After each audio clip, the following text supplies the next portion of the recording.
If you're like me and you grew up loving animation and loving cartoons, then chances are that a big part of your childhood was filled with the Looney Tunes. And if you're of a similar age to me, then you probably most likely grew up loving Space Jam. And so one of those movies that was announced years ago that seemed like it was something that would never happen, but they kept, hearing whispers and they kept talking about it, was Space Jam 2. And for a long time, it was one of those movies that was kind of joked about, like, oh my god, Space Jam 2? But sure enough, in 2021, a film that many of us thought would never happen finally was released. And oh boy, was the reaction something. Greetings all you movie junkies and entertainment lovers, and welcome to another review. Today we're going to talk about Space Jam 2 or Space Jam: A New Legacy. Those of you who perhaps aren't familiar with Space Jam, I'm sure many of you probably are if you're watching this review, but Space Jam: A New Legacy more or less follows the same plot as the original film, with some slight tweaks to kind of make it a little bit more modern, a little bit more fresh. Essentially following LeBron and his fictional son Dom as they get trapped into a digital space by a rogue AI named Algae Rhythm, played by John Cheadle. LeBron then ultimately teams up with the Looney Tunes gang to fight the AI's digitized champions on the court in a basketball game for the whole world to see, and to quote Bugs Bunny in the actual movie, sounds familiar. And when this movie came out, man, oh man, was the reaction something else. People absolutely hated and loathed this movie, and I honestly found it difficult to find positive reactions to the movie, and most of the people who had positive reactions to the movie were people like myself who have a big soft spot for the first film and grew up really loving it, and just kind of looking to have a fun time. And a lot of other people who were complaining, I honestly just did not quite understand what the problem was. And honestly, I felt like, what movie did everybody else watch? Because the one that I watched, even though it wasn't as good as the original, honestly was kind of fun. Before I get deep into my thoughts here about the movie, I should just say that I am a massive Looney Tunes fan. I have been pretty much my entire life. And with that, of course, I grew up loving the original Space Jam a lot.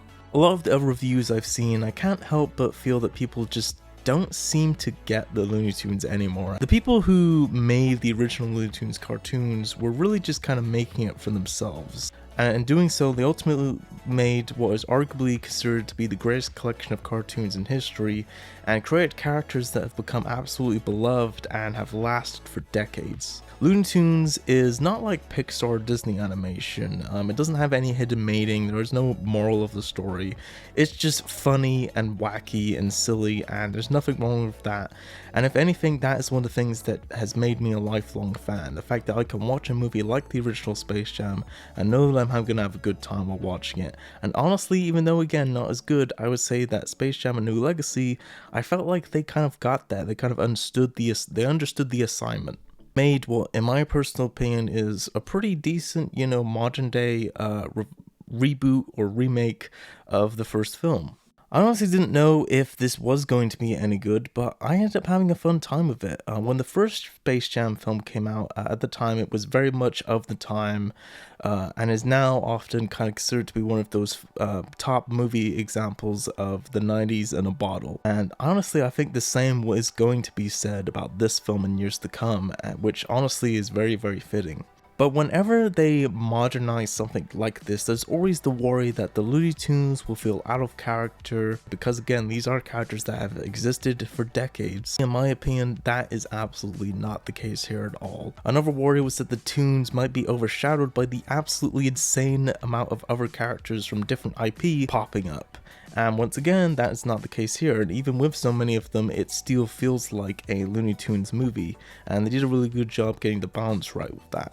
For a non-actor, LeBron James' performance felt very surprisingly natural to me, and he definitely felt like he had a lot more to do than Michael Jordan did in the original film. It's something that must have been very challenging, considering that in reality there wasn't really anything there with him to really interact with. Don Cheadle as Algae Rhythm in this is very fun and entertaining, and I like how they did the opposite of what they did in the first film, where the Tunes needed Michael Jordan's help, but here it's the other way around, where LeBron needs the Tunes' help.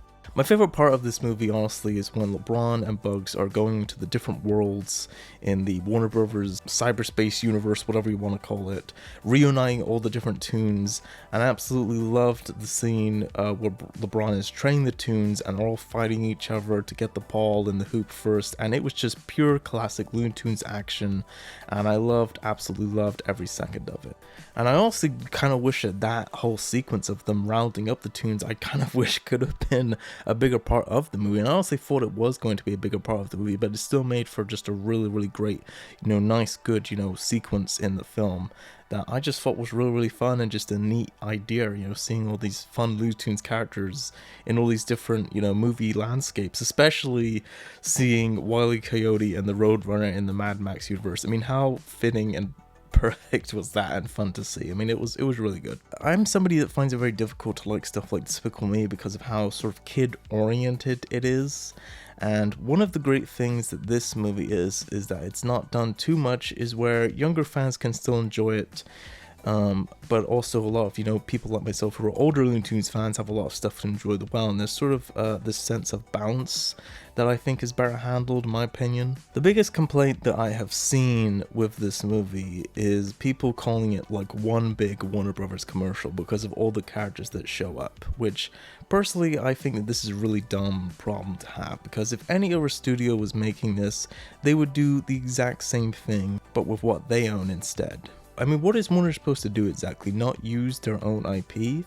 In this case of Space Jam, I think it is very, very fitting. It fits in with the narrative, so why not take advantage of that? Having all the different IP characters being in the crowd, to me, is the perfect logical evolution of the minor Looney Tunes characters being in the crowd in the first movie. No one complained about this with Ready Player One, no one complained about this with Wreck-It Ralph or the Lego Movie, so why on earth is it a problem here? I personally do not understand. Overall, I mean, I had a fun time with it and ended up really liking it. It's not as good as the first, I will say again, but it's still a lot of fun. I was hoping that this was going to be successful regardless of how good or bad it was, because honestly I just really, really would love to have more Looney Tunes movies. I'm also a big fan of Looney Tunes Back in Action, which is one that I might do a review of at some point because I legitimately love that movie, and honestly I think it's better than even the first Space Jam. I don't think we need to see another Space Jam, but it would just be awesome to see, some new original stories with the Looney Tunes characters. They have made a Wile E. Coyote movie, but that was supposed to be coming out this year, but the release date has been pulled of it. I don't know if it's been cancelled the same way that the Batgirl movie was cancelled or what, but yeah, it's just there's been no update or word on it or anything. But I would definitely like to see something a little bit more in similar tone to Looney Tunes Back in Action than Space Jam, but that's just me personally. I personally think that this movie does nowhere near deserves the hate that it has gotten. I think it's a perfectly fine film. I wasn't the biggest fan of when they sort of, made the Looney Tunes into, sort of the 3D versions, but honestly, I didn't hate it, but I mean, obviously I preferred it when they were in 2D animation because that's traditionally what they're supposed to be, but the 3D animation was fine. Honestly, I didn't mind it at all, and I thought it was fun. I thought it was just a fun movie, Looney Tunes being the Looney Tunes, lots of fun self-aware jokes, seeing the Looney Tunes in different, sort of IP worlds and stuff.